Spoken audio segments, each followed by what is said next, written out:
I'm Marvin Woodie. I'm president of Conn-Weld Industries. I've been here with Conn-Weld for 37 years.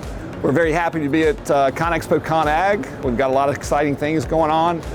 The features of our booth and what we want to stress is our people at Conn-Weld and how they support us and how good they are. We're in West Virginia. We manufacture all of our goods in West Virginia. All of our equipment's localized manufacturing here in the United States.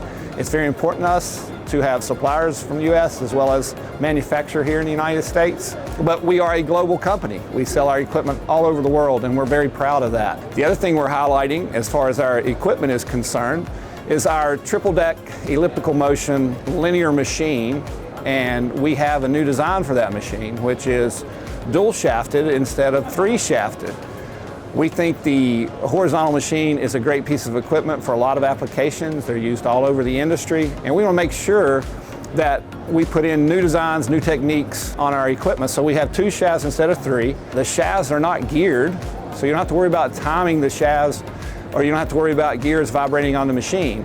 We have a transmission that's on the machine where we can actually change the throw of the machine, adjust the angle of throw on the machine as it's operating. That's unique to the industry. It's never been done, and we're excited about getting this machine out into production with all of our great customers around the United States and across the world. So if you would like to come to Conn-Weld and visit us here in Princeton, West Virginia, we can show you all the great aspects we have of Conn-Weld.